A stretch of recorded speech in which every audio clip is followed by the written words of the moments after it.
Muy buenas noches, quiero saludarte con la gracia y la paz de Cristo Jesús.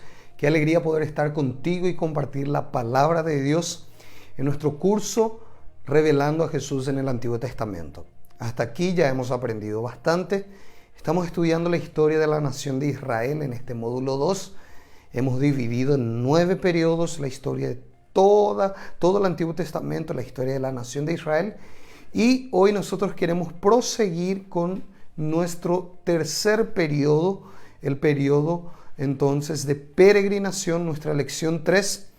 Y yo quiero hacer una oración para que podamos compartir la palabra y quiero pedirte que vos puedas compartir, darle me gusta y compartir entre tus contactos para que más gente pueda acceder a este estudio que va a bendecir su vida. Ciertamente aquel que ama la palabra de Dios va a ser bendecido con este contenido. Vamos a orar y vos mientras tanto compartí la palabra allí. Amado Padre, gracias te damos en esta noche porque podemos compartir tu palabra que es viva, eficaz, poderosa. Y en esta hora, Señor, queremos pedirte de la misma manera que inspiraste a aquellos autores a escribir las Sagradas Escrituras. Inspíranos con tu Espíritu Santo en esta noche para entender, para extraer no solo el hecho histórico, sino también los principios que están contenidos en la historia, más también la aplicación personal y la revelación de la persona de tu Hijo en las Escrituras. Nos rendimos a ti, Espíritu Santo. Enséñanos, condúcenos. Te lo pedimos en el nombre de Jesús. Amén y amén.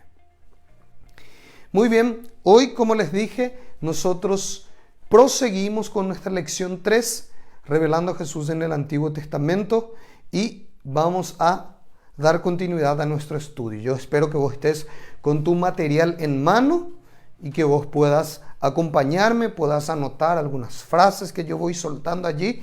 Ni todo lo que vamos mencionando está en tu material, así que vos podés ir tomando apunte y aprendiendo con nosotros.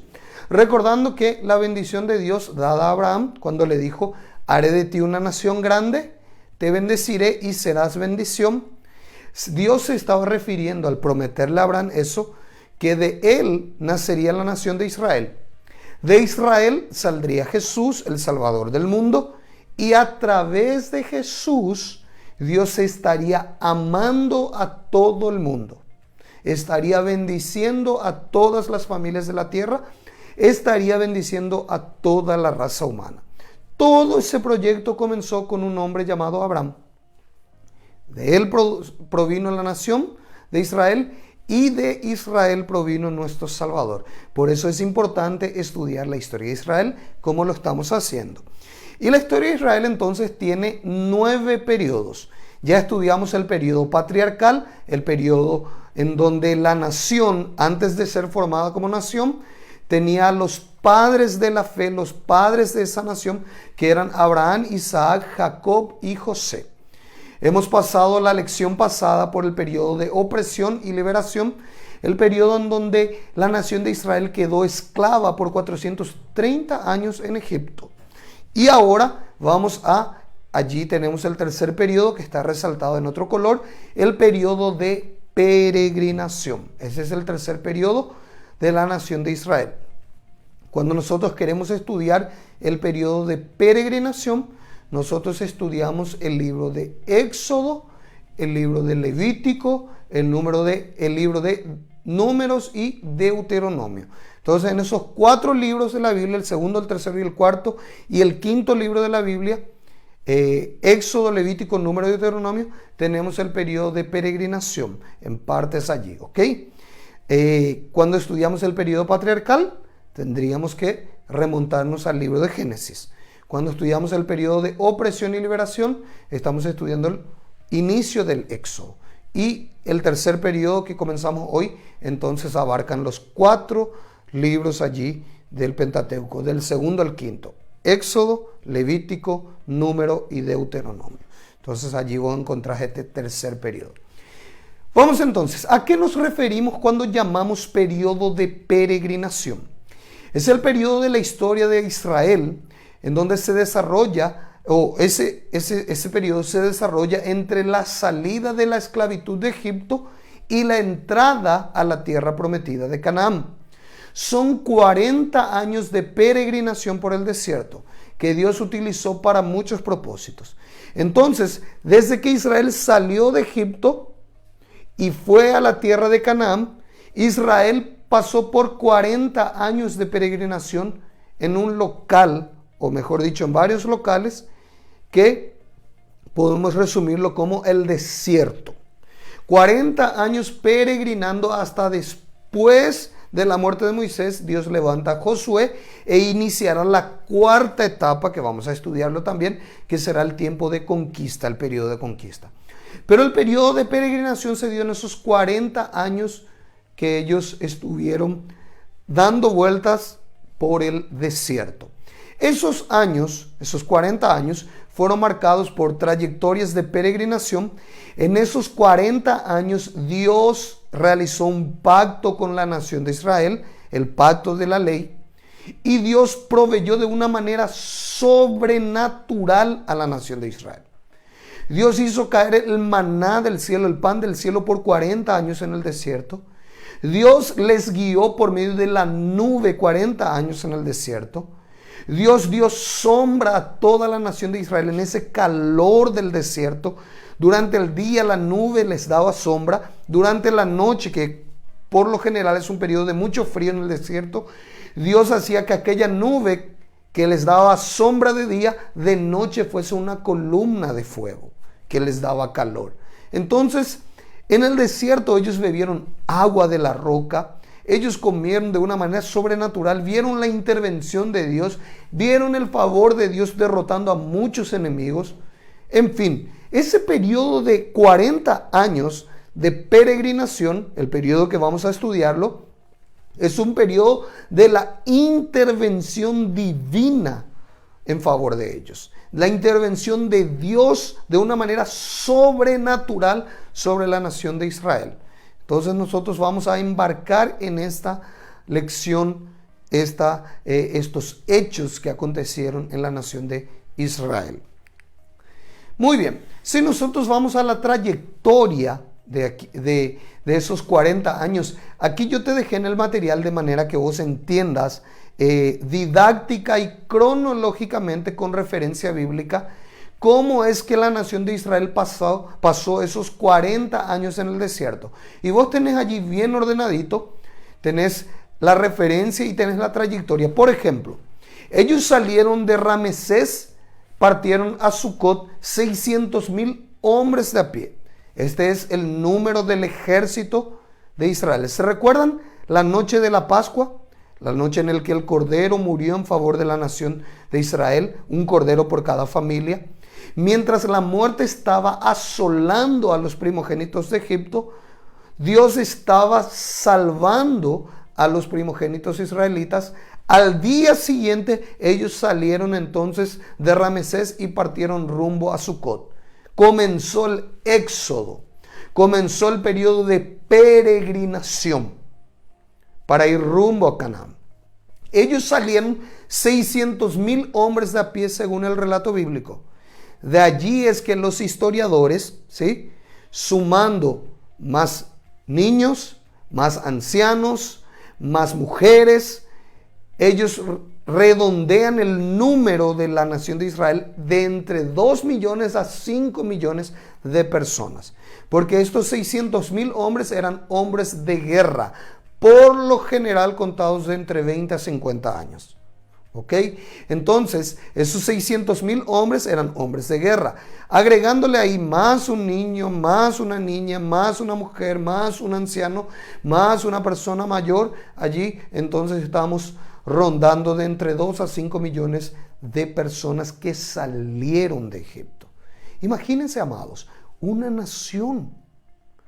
Toda esa historia había comenzado con José, que se dio a conocer a sus hermanos. Vinieron 70 personas de Canaán, se establecieron en Egipto.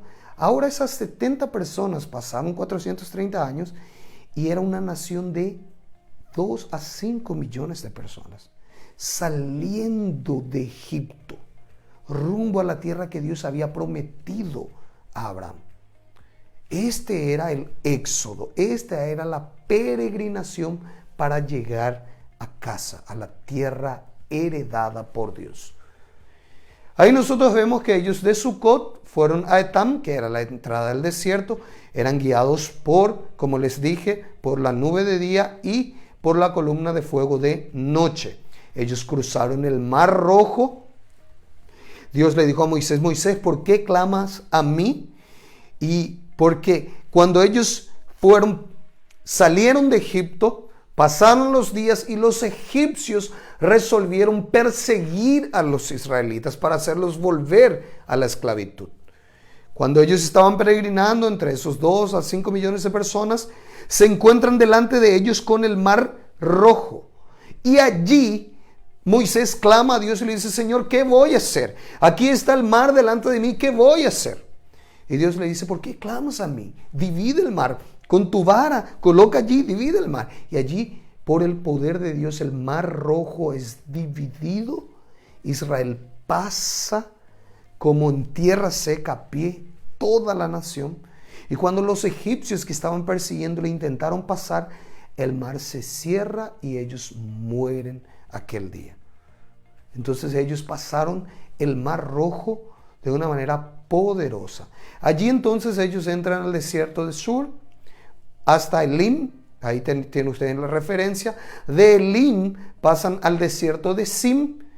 15 días, a los 15 días del segundo mes, ahí hay un hecho resaltante en donde la nación de Israel, ellos murmuran contra Moisés y contra Aarón, y Dios da el maná. De allí pasan al desierto del desierto de Sin a Refidim.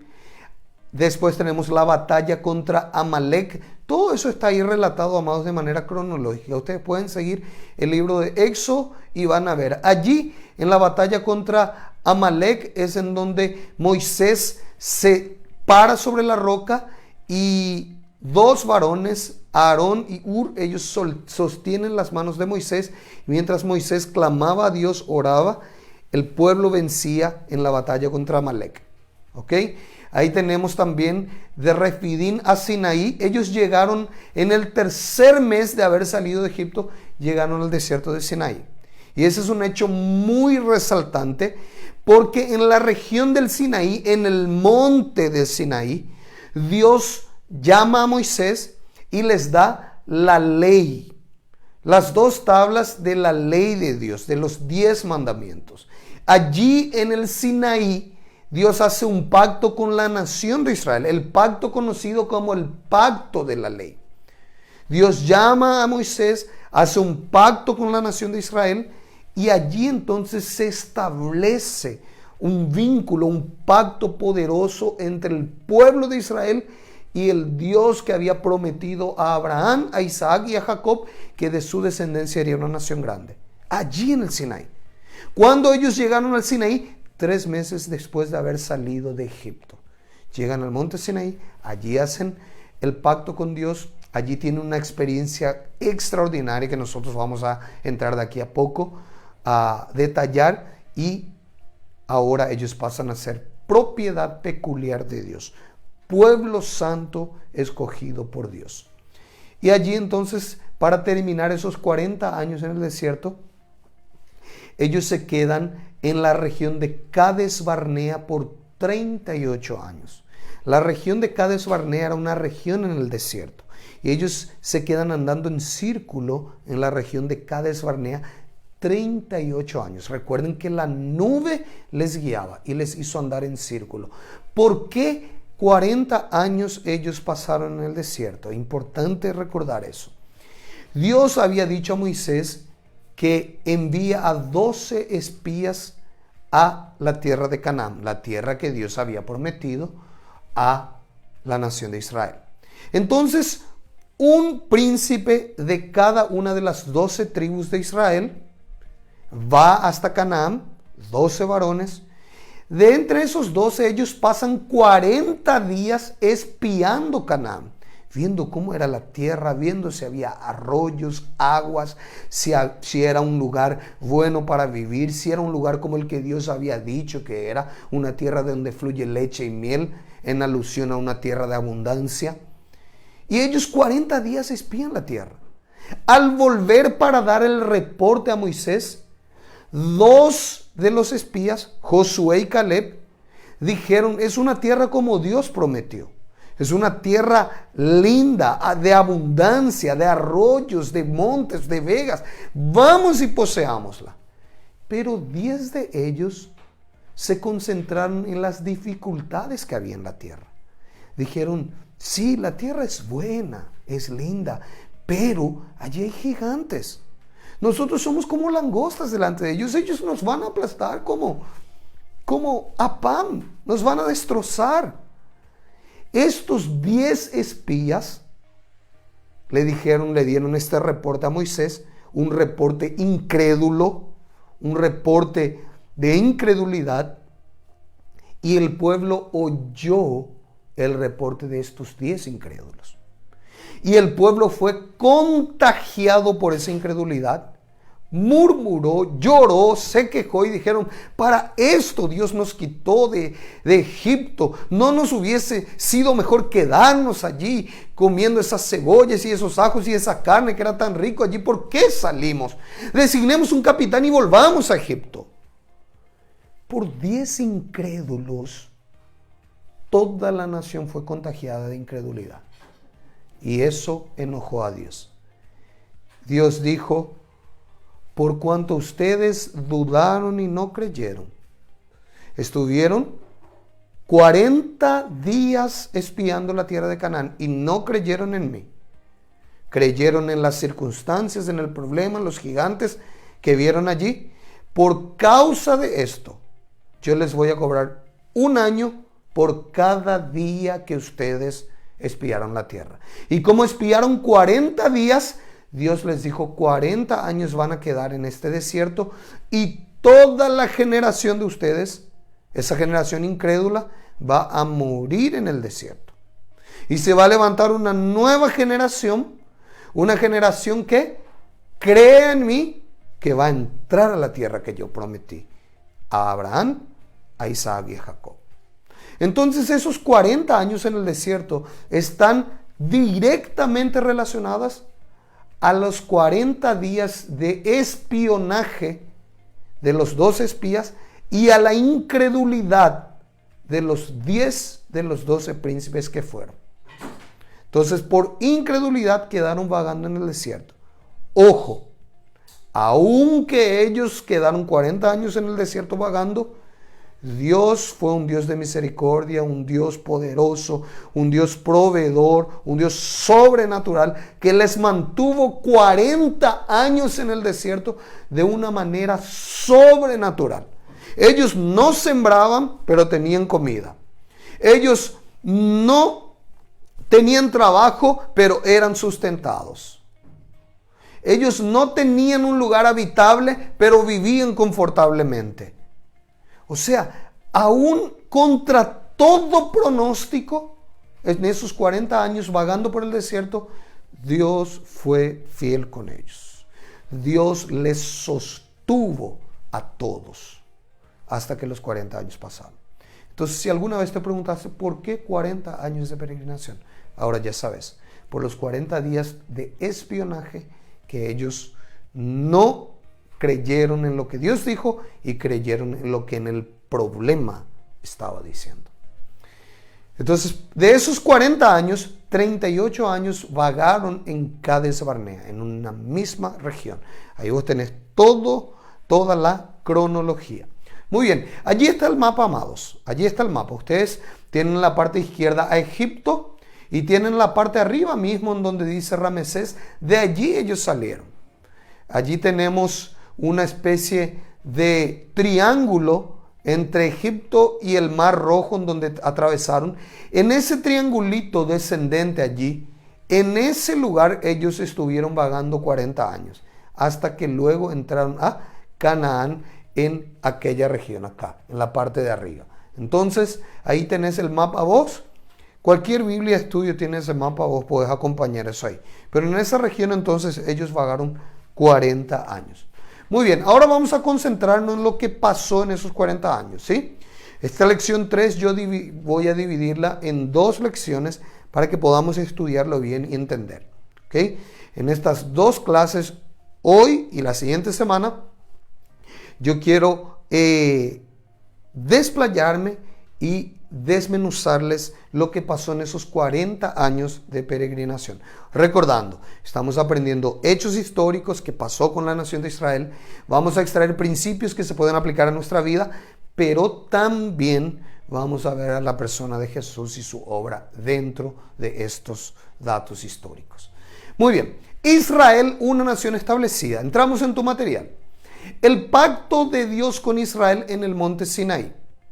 En el monte Sinaí, ustedes tienen allí, pueden leer Éxodo 19, capítulo 20 y capítulo 24, un tiempo de encuentro impactante e inolvidable. Acampar en el monte Sinaí era importantísimo para la historia de la nación. Era pasar de la esclavitud de 430 años a la independencia y la formación de una nación. Amados, el 14 de mayo de 1444, años más, años menos, antes de Jesucristo, nació la nación de Israel al monte del pie Sinaí. Dios había quitado una nación de esclavos que pasaron 400 años de esclavitud en Egipto, y al tercer mes de haber salido de Egipto, ellos paran al pie del monte Sinaí y allí Dios hace un pacto con ellos. Allí Dios llama a Moisés, les da la tabla, las 2 tablas de la ley. Allí Dios hace un acto ceremonial en donde Moisés sacrifica corderos y con la sangre del cordero comienza a aspergir al pueblo para decir que esa era la sangre del pacto establecido en el monte Sinaí. Allí en el monte Sinaí ellos perciben la gloria de Dios descendiendo para encontrarse con Moisés. O sea, para esas personas fue un hecho impactante estar en el monte Sinaí. Allí nació la nación de Israel. Allí se formó el pacto de la ley, el monte Sinaí. Fue un hecho histórico. Como les digo, eso nosotros encontramos en Éxodo capítulo 19. Y allí, vos tenés allí en la proyección, dice, Dios declara sus propósitos con el pueblo. Tenés la referencia bíblica. Israel pasa a ser para Dios un tesoro especial, escogido por el propio Dios. Israel pasa a ser un reino de sacerdotes. En ese reino Jehová era el rey de Israel y ellos eran sus sacerdotes, separados para el servicio de Dios con libre acceso a su presencia. Fíjense allí, amados. Allí en el monte Sinaí, en el momento en que Dios estaba estableciendo un pacto con Israel, Dios les dijo, yo les elegí a ustedes y ustedes son mi especial tesoro. Yo les elegí no porque ustedes eran mejor que otro pueblo en la tierra. Yo les elegí porque les amé. Porque yo les amé a ustedes. Y Dios le dice, ustedes van a ser una nación de sacerdotes. En donde yo voy a ser el rey sobre ustedes. Y en donde ustedes van a ser mis sacerdotes. Es decir, los que tienen comunión conmigo y me representan delante del mundo. El propósito de Dios era que Israel fuesen los sacerdotes que tenían comunión con Dios y que diesen a conocer al mundo quién era el único y el verdadero Dios, Jehová de los ejércitos. Ese era el propósito cuando Dios estaba llamando a la nación. Que cada israelita fuese un embajador de Dios sobre la faz de la tierra.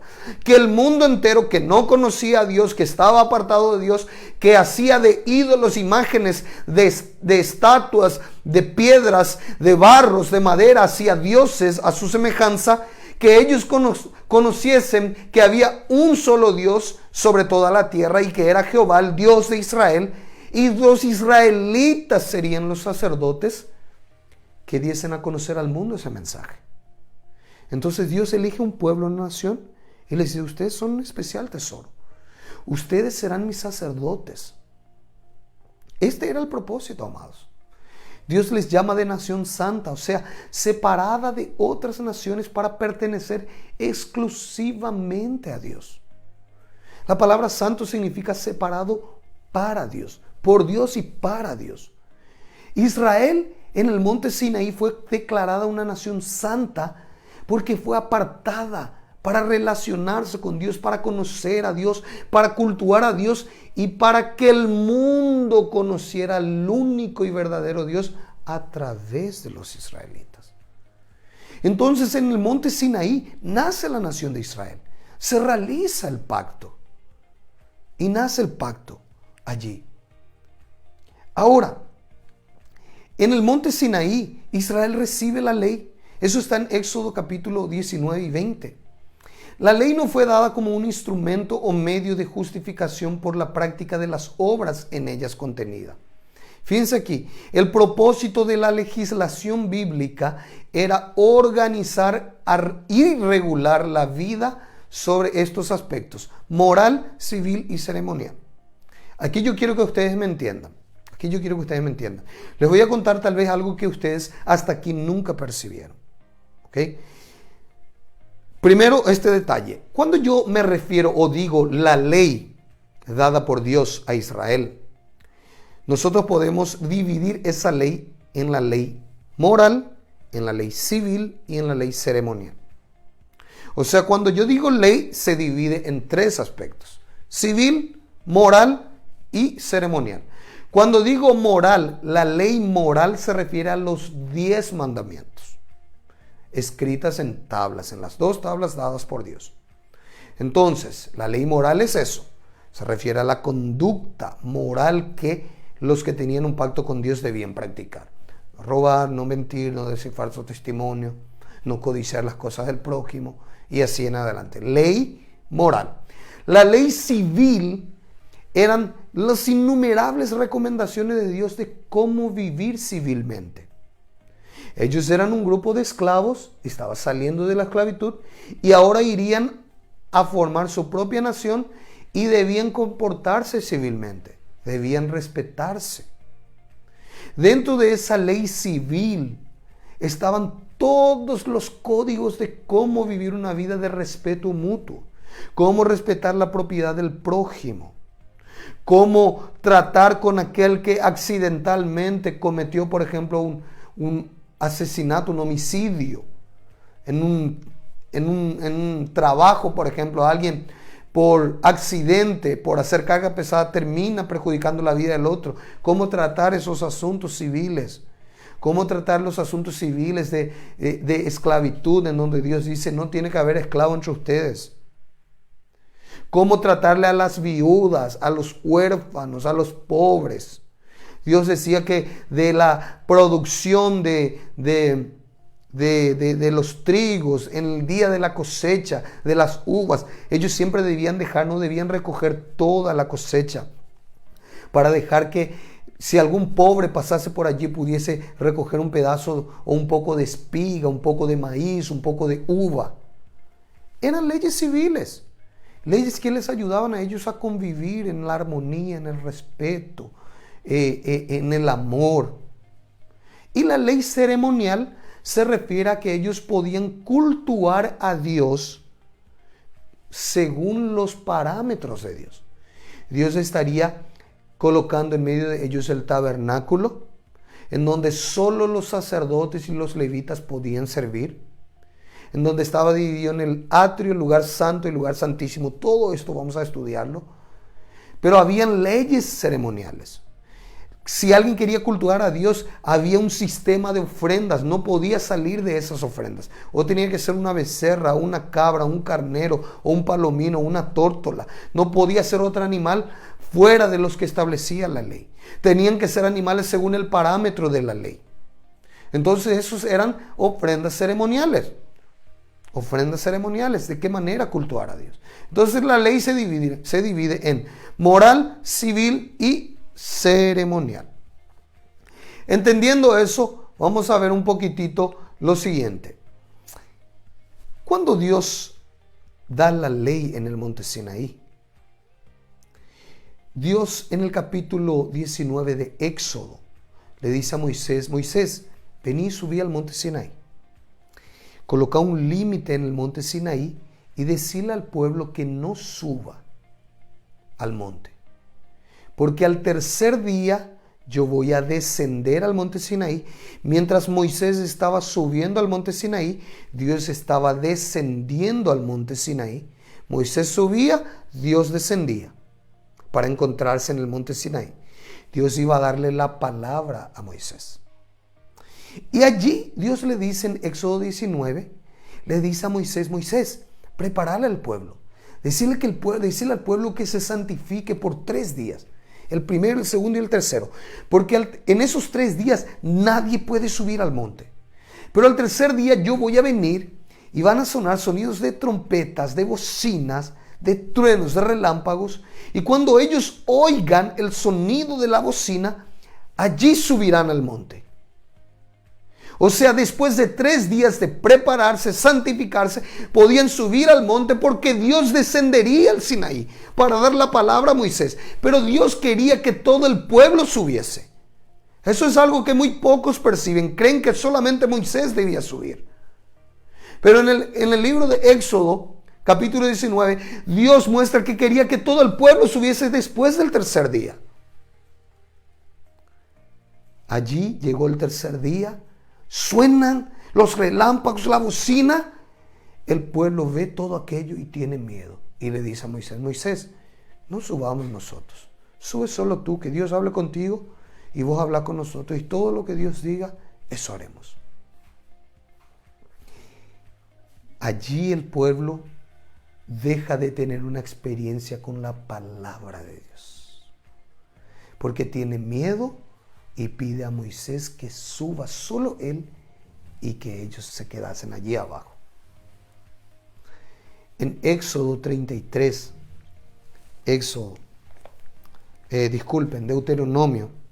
Deuteronomio, Moisés relata lo siguiente. Deuteronomio capítulo 33, versículo 2 dice así: Dijo: Jehová vino de Sinaí y de Seir les esclareció. Resplandeció desde el monte de Parán y vino de entre 10 millares de santos, con la ley de fuego a su mano derecha. Fíjense lo que dice Éxodo 33:2.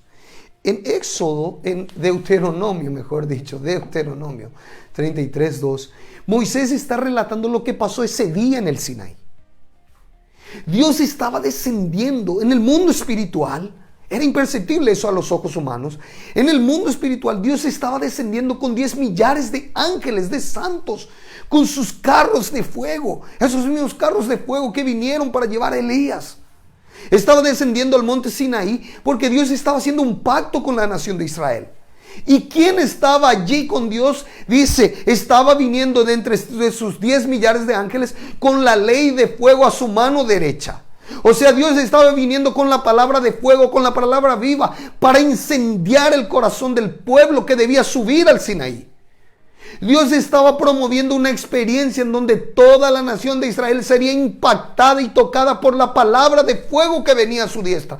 ¿Quién es esa palabra de fuego? Cristo.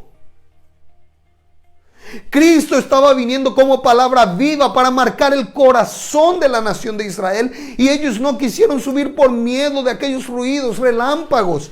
Se quedaron sin experimentar un día de gloria. Solo Moisés experimentó, solo Moisés subió. Ese es el problema de muchos hasta el día de hoy. Muchos no se animan o no entienden que hay experiencias de parte de Dios preparadas para todos. Pero uno solo quiere que su líder, que su pastor ocupe ese lugar. Que Dios hable con mi pastor, que Dios hable con mi líder y él me va a hablar a mí. En cuanto que Dios quiera hablarte directo al corazón, como quería hablar a Israel. Dios estaba diciendo: suban, que yo estoy viniendo con la ley de fuego para marcarles. Y el pueblo no quiso subir. El pueblo dijo a Moisés: Moisés, subite vos nomás. Subite vos nomás y que todo lo que Dios te diga, decimos nosotros y nosotros vamos a hacer. Se acomodaron en la figura del líder. Y amados, eso es un problema. Vos y yo no podemos vivir de la fe de nuestro líder, de nuestro pastor. Vos y yo no podemos vivir dependiendo de ellos. Nosotros somos hijos de Dios y tenemos acceso a la presencia de Dios de la misma manera que cualquier pastor, líder, profeta, apóstol, maestro, evangelista. Tenemos acceso a Dios. Podemos subir, podemos estar en la presencia de Dios y ser tocados. Eso era lo que Dios tenía preparado para Israel. E Israel no entendió, no quiso subir. Tuvieron miedo. Le dijeron a Moisés: subite vos nomás. Ese día la palabra de fuego estaba a la diestra de Dios. Como ellos no subieron, no tuvieron un impacto con esa palabra, y Dios dio las 2 tablas de la ley que fue a parar en el arca del pacto, en una caja de madera revestida de oro. En cuanto que lo que Dios quería era marcar con la palabra de fuego, con la ley de fuego, el corazón de cada israelita. Como no subieron, vinieron en 2 tablas de la ley y pararon en un arca. Entendamos entonces. Yo quiero hacer aquí una salvedad, ¿sí? Ya que estamos estudiando la historia de Israel y les estoy contando que en el monte Sinaí, al tercer mes de haber salido de Egipto, ellos llegaron al Sinaí, Dios hace un pacto con ellos, y en aquel lugar Dios les da la ley. Y yo quiero enfocarme hoy en esta noche hablándote de la ley, ¿sí? La ley. Me refiero como un todo, a la ley civil, la ley moral, la ley ceremonial. Los 10 mandamientos, las leyes civiles y la ley ceremonial del Antiguo Testamento, del Antiguo Pacto. Presta mucha atención a lo que yo te voy a decir. El pecado de Adán produjo condenación. ¿Se recuerdan que Dios le había dicho a Adán: Adán, de todo árbol que está en el huerto podrás comer, pero del árbol del conocimiento del bien y del mal no puedes comer, porque el día en que comas vas a morir. ¿Qué hicieron Adán y Eva? Comieron de aquello que Dios les había dicho que no podían comer. La muerte entró a la raza humana, ellos pecaron. Fíjense allí, en Romanos 5:12, está en el texto ahí en la parte derecha, dice: por tanto, como el pecado entró en el mundo por un hombre, por Adán, y por el pecado la muerte, así la muerte pasó a todos los hombres, por cuanto todos pecaron, pues antes de la ley, preste mucha atención allí, antes de la ley había pecado en el mundo, pero donde no hay ley no se inculpa de pecado. Antes de la ley, toda la humanidad estaba condenada en Adán. Déjame explicarte de esta manera. Adán vivió antes de Moisés, ¿sí? Antes de la ley. La ley fue dada por Dios por medio de Moisés. Moisés descendió del monte Sinaí con las 2 tablas de la ley. Y yo quiero explicarte lo siguiente, porque yo quiero responderte a esta pregunta. ¿Por qué Dios dio la ley? ¿Para qué Dios dio la ley? Muchos piensan, si yo te hago esa pregunta, muchos piensan, Dios dio la ley para bendecirnos, para que si vos cumplís la ley, Dios pueda bendecirte. Otros podrán pensar, Dios dio la ley para que si vos cumplís todo, seas salvo. Si vos cumplís los 10 mandamientos, sos salvo. Muchos cristianos piensan así. Y yo hoy quiero mostrarte por la palabra de Dios que no es así. Quiero mostrarte la profundidad del por qué Dios dio la ley. Fíjense aquí. Antes de la ley había un solo mandamiento. El mandamiento era el dado a Adán. Era el dado a Adán.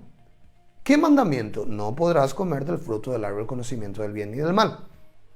Entre Adán y Moisés solo existe ese mandamiento de Dios. Adán vivió 4000 años antes de Cristo y Moisés vivió 1450 años antes de Cristo. Estamos hablando que entre Adán y el tiempo en que Dios dio la ley a Israel por medio de Moisés hay 2500 años de diferencia. En esos 2500 años solo había un mandamiento dado por Dios: no comerás del fruto del árbol del conocimiento del bien y del mal. Adán pecó, comió lo que estaba prohibido, y todos, porque el pecado entró por un hombre, Adán, y la muerte, porque la paga del pecado es la muerte, todos los hombres, es decir, toda la raza humana, hombres y mujeres, fueron condenados en Adán. Porque Adán pecó, todos fueron condenados. Adán, el padre de la raza humana, pecó, la muerte entró por él y la muerte pasó a todos, porque todos pecamos, porque ya fuimos condenados en Adán. En Romanos 5 eso es muy claro. Dice que por la desobediencia de un hombre los muchos fueron constituidos pecadores. O sea, vos y yo fuimos constituidos pecadores porque Adán pecó. Toda la raza humana estaba condenada en Adán. Porque Adán pecó, todos fueron constituidos pecadores. Y porque pecaron, entonces todos recibieron como paga la muerte. ¿Ok? Pasó el tiempo, pasaron 2500 años. Y Dios llama a la nación de Israel, el periodo que estamos estudiando, hace un pacto con Israel en el Sinaí y les da la ley. ¿Para qué Dios le da la ley? Porque con la ley, Dios estaría mostrando individualmente a cada hombre su condición de pecador. Fíjense lo que dice allí. Romanos 5:20, vos tenés allí, dice: pero la ley, presta mucha atención, se introdujo para que el pecado abundase. Mas cuando el pecado abundó, sobreabundó la gracia. O sea, todos ya estábamos condenados en Adán de manera colectiva, como raza humana, como grupo. Estábamos condenados porque Adán pecó, el padre de la raza humana pecó. Todos estábamos condenados. Ahora la ley viene para condenarnos individualmente, para mostrarnos que todos somos pecadores, que hay pecado en todos nosotros. Ninguno se salvó, ninguno fue justificado por las obras de la ley. La ley condenó y sentenció individualmente a cada persona. Otra vez, la ley se introdujo para que el pecado abundase. Yo no tengo mejor manera que explicar así. Imagínense, toda la raza humana está enferma. Toda la raza humana.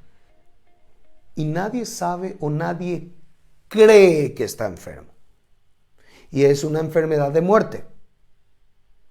Allí el Ministerio de Salud lanza una prueba, un examen médico para ver si estás positivo de esa enfermedad. Allí se crea ese examen, esa prueba médica, y la prueba médica al ser realizada da positivo. Estás enfermo. Sentencia es muerte. Pasa el tiempo, se crea una vacuna, un antídoto, y la vacuna da salud y preserva tu vida. Es exactamente esa la función de la ley. Prestadme mucha atención. Dios dio la ley según el texto de Romanos 5:20 para que el pecado abundase, mas cuando el pecado abundó, sobreabundó la gracia. Todos ya estábamos condenados en Adán. Éramos pecadores. La ley vino como una prueba médica para mostrarnos que todos somos pecadores. La ley marcó positivo en cada habitante de la raza humana, porque la ley decía: no mentirás, y resulta que mentimos; no robarás, y resulta que robamos; no codiciarás, y resulta que codiciamos.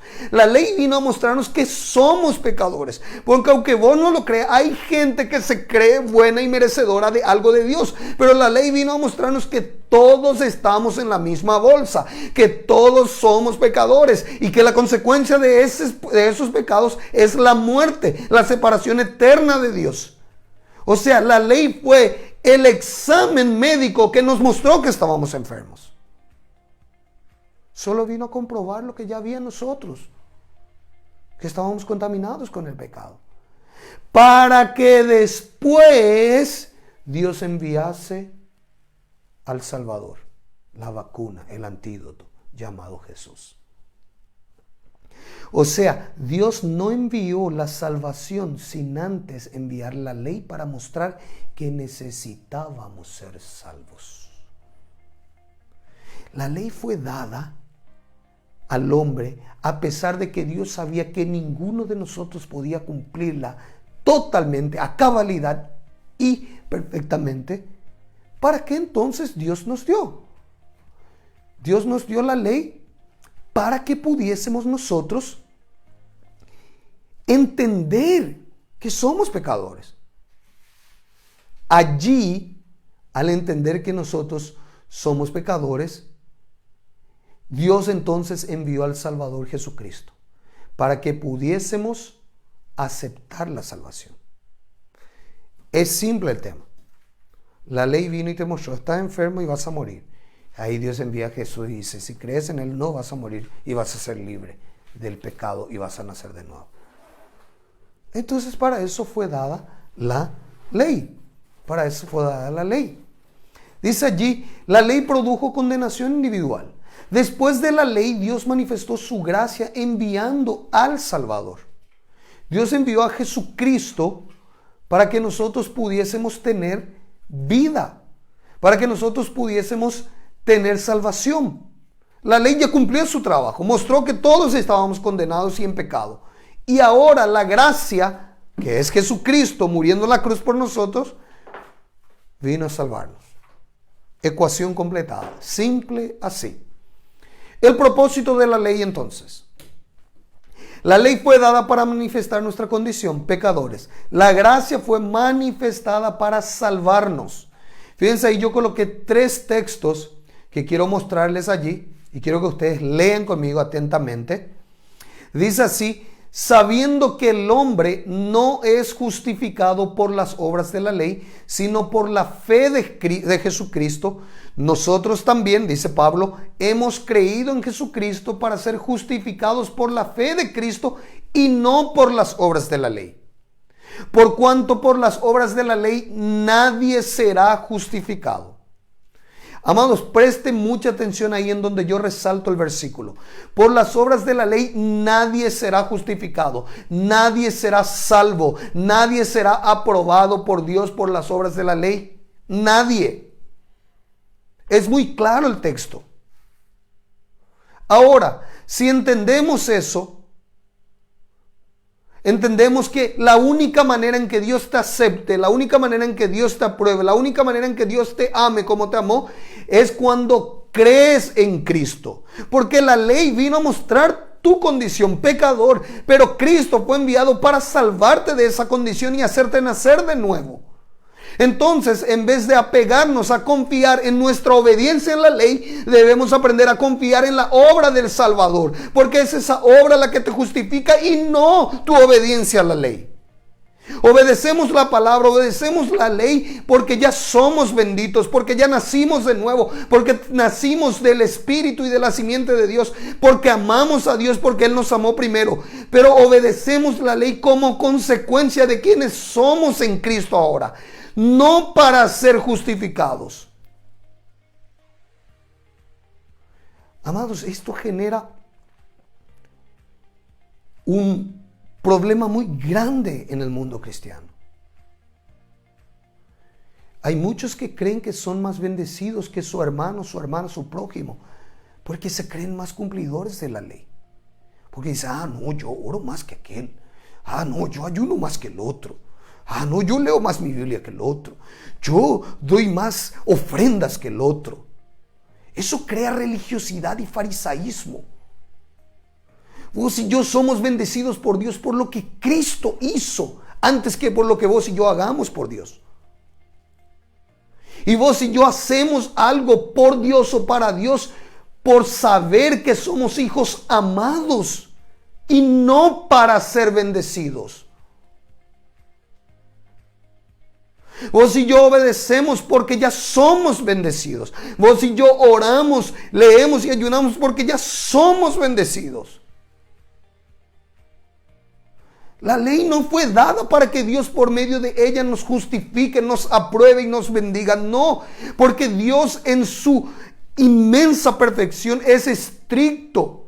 Allí dice, por las obras de la ley ningún ser humano será justificado delante de Dios. Si Dios te juzga por la ley, si Dios te evalúa por la ley, siempre te desaprobará, siempre verá error en ti, siempre serás condenado, porque los parámetros de Dios son diferentes al tuyo. Si vos y yo nos medimos en la ley, pensamos que somos cumplidores como el joven rico, que llegó delante de Jesús lleno de gloria diciendo, toda mi vida he guardado estos mandamientos. Pero Jesús en una simple prueba le dice, ve, vende todo lo que tienes y dale a los pobres. Y él no fue capaz de hacer eso. ¿Saben por qué Jesús hizo eso? Porque Jesús le mostró, vos te percibís a vos mismo como cumplidor de la ley, al punto de decirme que siempre guardaste esas 5 leyes que te mencioné en relación al amor al prójimo. Pero yo con un simple mandamiento te muestro que sos incapaz de confiar en tu propia obediencia. Yo te pedí que vendas todo y me sigas y no fuiste capaz. Porque esto no se trata de confiar en mi obediencia a la ley.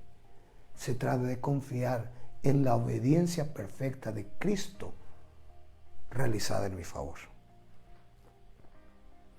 Entonces la ley, amados, la ley fue dada para mostrarnos que éramos pecadores. Y resulta que algunos cristianos tomaron la ley y se creen justos en su propia obediencia. Creen que Dios les bendice más que a otros porque se creen más obedientes que otros. Ojo, yo no estoy haciendo una apología a la desobediencia. Debemos vivir en obediencia. Lo que no debemos hacer es confiar en nuestra obediencia a la ley. Debemos confiar en la obra perfecta de Cristo. Porque si nosotros confiamos en nuestras obras de la ley, nos volvemos religiosos fariseos y nos volvemos jueces de nuestros hermanos. Dios bendijo a Zaqueo. Jesús bendijo a Zaqueo sin que él lo merezca, sin que él ni siquiera se arrepintiese. Al joven rico, que era un religioso y confiaba en sí mismo, le dijo: vende todo y dame. Ven y seguime. A aquel que era extremadamente pecador y catalogado como pecador, que era Zaqueo, no le pidió nada y Zaqueo dio casi todo. Esa es la diferencia. Que cuando uno confía en su obediencia a la ley, en sus obras propias, termina siendo un religioso. Termina confiando más en sí mismo que en Dios. Pero cuando uno entiende que todo se trata de Cristo, por Él y para Él, y confiamos en Él, nunca nos enorgulleceremos en nuestra obediencia, sino en la obediencia perfecta de Cristo. La ley no fue dada para promover el ego personal de nadie. La ley no fue dada para que compitamos quién es más santo o menos santo. La ley fue dada para que el pecado abundase, dice el texto que leímos. Vino para mostrar tu pecado y mi pecado, para luego resaltar la obediencia de Cristo, para luego resaltar la vida perfecta de Cristo. Él sí cumplió toda la ley. Él nunca falló. Él venció, y por haber vencido y cumplido la ley, resucitó al tercer día después de haber muerto. Entonces, fíjense lo que dice en Romanos 3, 19 y 20. Pero sabemos que toda la ley lo dice a los que están bajo la ley, para que toda boca se cierre y todo mundo quede bajo el juicio de Dios. Ya que, fíjense lo que dice ahí, entresaltado otra vez, ya que por las obras de la ley ningún ser humano será justificado delante de él, porque por medio de la ley es el conocimiento del pecado. O sea, ningún ser humano es justificado, aprobado por Dios por su obediencia a la ley. Ninguno. Por medio de la ley es el conocimiento del pecado. Ojo, la ley es buena, es santa, es espiritual, como dice Pablo, pero la ley te exige una obediencia completa, pero no te capacita a vivir. Ya el nuevo pacto, en el Nuevo Testamento, Jesús cumplió toda la ley, murió por nuestros pecados para que ya no estemos bajo la condenación de la ley. La ley nos condenaba porque decía que el que pecar debía morir. La ley mostraba una vida santa que no pudimos vivir, porque el que transgrede un mandamiento de la ley se hace transgresor de toda la ley, y la paga debe ser la muerte. Jesús vino a redimirnos de esa transgresión, de esa maldición. Fíjense lo que dice Gálatas 3, 10 al 13. Presta mucha atención. Hay versículos que parece que resaltaron ayer en la Biblia. Son tan actuales. Fíjense. Porque todos los que dependen de las obras de la ley están bajo maldición. Si yo dependo de mi obediencia a la ley, si yo confío en mi obediencia a la ley, si yo confío más en mi obra, el texto está diciendo que estoy bajo maldición. Pues escrito está: maldito todo aquel que no permaneciere en todas las cosas escritas en el libro de la ley para hacerlas. O sea, si yo quiero vivir bajo el parámetro de la ley, tengo que cumplir todo y nunca transgredir. ¿Fue posible? ¿Es posible y será posible eso al ser humano? Nunca. Nunca. Fíjense lo que dice a continuación. Que por la ley ninguno se justifica para con Dios es evidente, porque el justo por la fe vivirá. ¿Cómo debe vivir? Por la fe. Y la ley no es de fe, sino que dice que hiciera estas cosas vivirá por ellas. Cristo nos redimió. La palabra redimir es rescatar.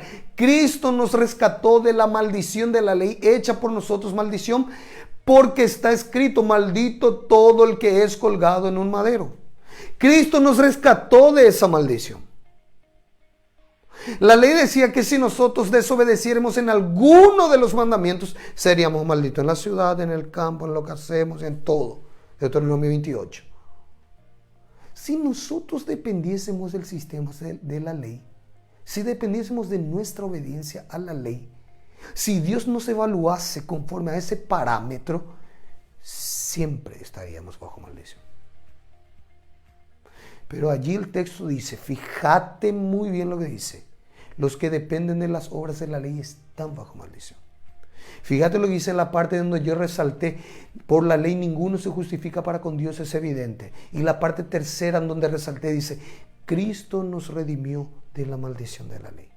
Cristo nos rescató. ¿Cómo entender eso? Fíjense allí. Aquí yo les doy un cuadro general de la historia de la humanidad. Cuando Dios llama a Moisés y hace un pacto con Israel, tenemos el pacto de la ley. Esto es un cuadro cronológico del tiempo. Fíjense allí. Está la ley dada por Dios a Israel, la ley civil, ceremonial y moral. Luego está la cruz, vino Cristo a morir en la cruz. Cristo inauguró un nuevo tiempo, el tiempo conocido como el tiempo de la gracia. Por eso es que Juan 1:17 dice que la ley fue dada por medio de Moisés, mas la gracia y la verdad vinieron por medio de Jesucristo. Juan 1:17. Se inauguró un nuevo tiempo. Cristo inauguró un nuevo tiempo, el tiempo conocido como el tiempo de la gracia o el reino de Dios, como quieras llamarlo. Es el tiempo dado a la iglesia, el tiempo de la ley, el tiempo de vivir bajo la ley ceremonial, civil, religiosa, moral, era para Israel en el Antiguo Testamento. La ley cumplió su función, mostró que todos somos pecadores. Cristo vino a morir por los pecadores que la ley mostró que éramos, para inaugurar un nuevo tiempo. Es como que antes de Cristo Dios te bendecía o maldecía conforme a cumplieses la ley o no. Pero después de la obra de Cristo, Dios te bendice por causa de Cristo, por creer en Él, porque Él vivió una obra perfecta, porque Él obedeció completamente. Por eso eres bendito. Por eso Efesios 1:3 dice que ya somos benditos con toda bendición espiritual en las regiones celestiales en Cristo Jesús. Amados, debemos dejar de minimizar la obra de Cristo. La obra de Cristo cambió el corazón de Dios. La obra de Cristo cambió los tiempos. La obra de Cristo mostró que tenemos un Dios favorable a nosotros. Tenemos paz para con Dios. Fuimos justificados por medio de la obra de Cristo. Dios nos bendice. Dios nos ama. Dios nos eligió en Cristo. La obra de Cristo vino a cambiarlo todo.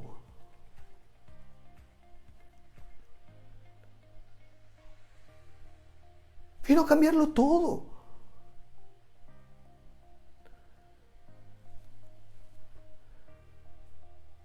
Yo quiero que entiendas lo siguiente. Dios no te bendice por causa de tus ofrendas, de tu ayuno, o de tu oración, o de tu lectura bíblica. Dios te bendice porque Cristo realizó una obra perfecta y porque vos crees en Él. Y pastor, entonces, ¿cómo queda mi ayuno, mi oración, mi ofrenda? Vos lo haces porque amás a Dios, porque honrás y porque sos agradecido. No para ser bendecido.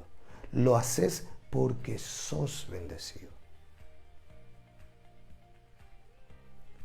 Es el tiempo de la gracia. Luego ese tiempo terminará con el rapto.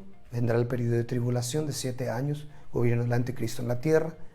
Vendrá la segunda venida de Jesús y luego el milenio sobre la tierra, 1000 años. No es ese mi objetivo, pero sirve allí el tiempo cronológico. El tiempo cronológico. Muy bien, para terminar entonces, yo quiero mostrarte algunas diferencias. Si Dios lo permite, voy a estar hablando un poquito más la semana que viene sobre esto. Hemos visto que en el periodo de peregrinación Dios dio la ley a Israel. Ok, excelente, una experiencia extraordinaria. Pero también estoy aprovechando para mostrarte por qué Dios dio la ley. Claro, Dios dio la ley porque traía un orden a la vida civil de Israel. Dios dio la ley para darles educación, para hacerles vivir bien. El problema es que ellos usaron la ley para enorgullecerse de sí mismos y de su obediencia. Eso produjo orgullo, soberbia, y Dios dijo, ninguno fue justificado por cumplir la ley. Porque en realidad el que transgrede un mandamiento se hace transgresor de todo. Dios dio la ley para mostrar que ellos eran pecadores, para que cuando viniese el Salvador, creyesen en el Salvador. Es lógico. Si un examen médico me muestra que estoy enfermo y mi enfermedad es de muerte, si hay alguien que quita la vacuna para sanarme, voy corriendo a aquello, porque sé que estoy enfermo. Voy a valorar la vacuna que me salva. Así también, Dios envió primero la ley para mostrarnos que somos pecadores, que el pecado produce muerte, para luego enviar a Jesús para resaltar su obra, para admirar al Salvador, porque ya estábamos fritos y condenados, y vino el Salvador para salvarnos. Esa es la diferencia de ley y gracia, antiguo y nuevo pacto. No podemos contemplar la Biblia y no hacer diferencia entre el antiguo y nuevo pacto.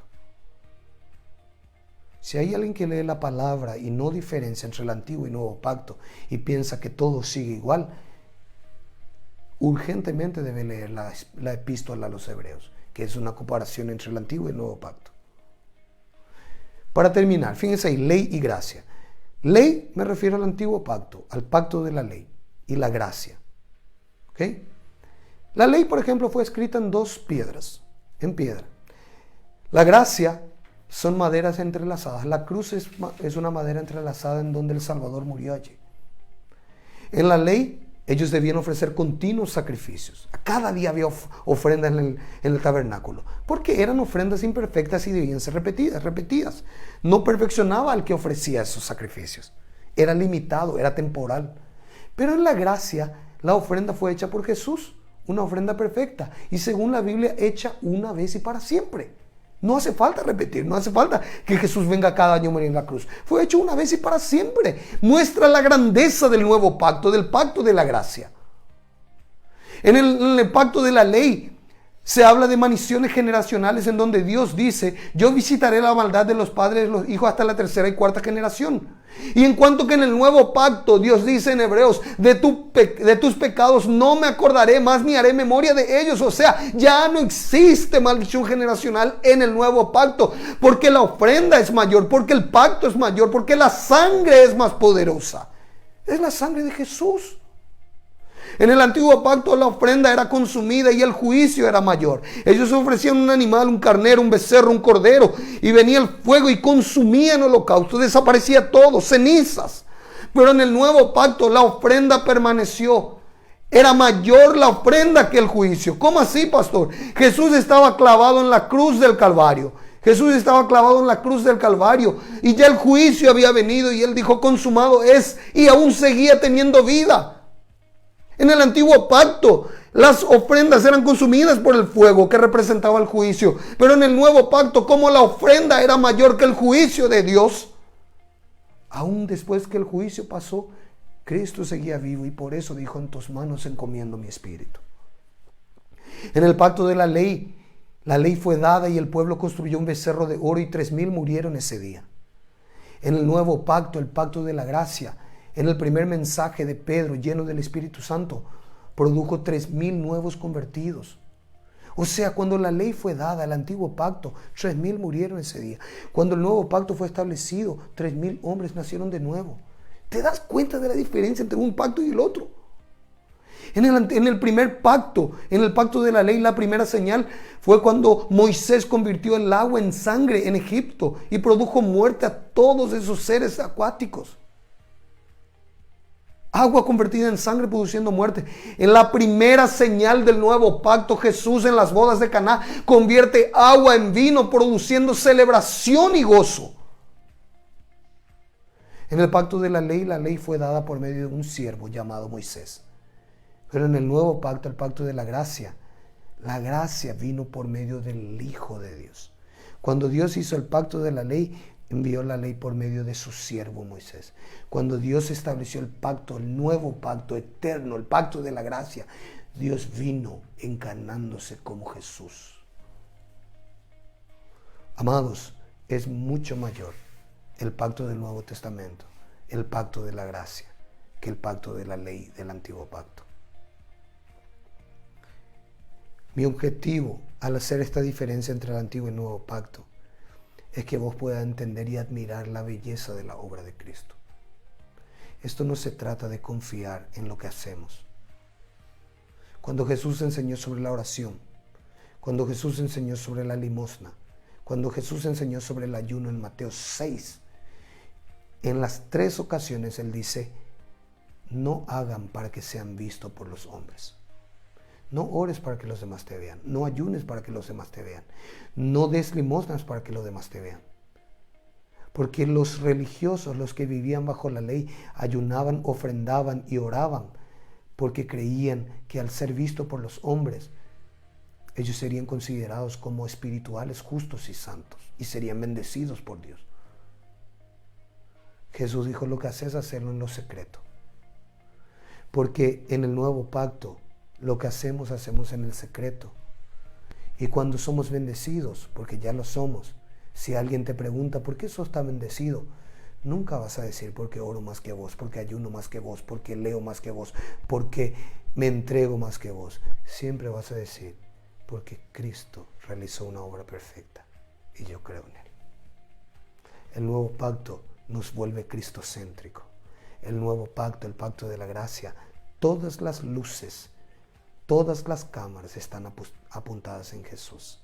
Cuando estábamos bajo la ley nos condenó y nos dijo, sos pecador. Pero en el nuevo pacto, Cristo dijo, yo te redimo de la ley. Yo pago tus pecados. Yo te hago nacer de nuevo. Yo coloco mi espíritu en vos. Y por haber nacido de nuevo, vas a obedecer mi palabra. Pero ya no más para jactarte, para enorgullecerte y ensoberbecerte por tu obediencia, sino para que cuando alguien te pregunte, vos puedas decir, yo soy bendecido por lo que Cristo hizo por mí y no por lo que yo hago por Él.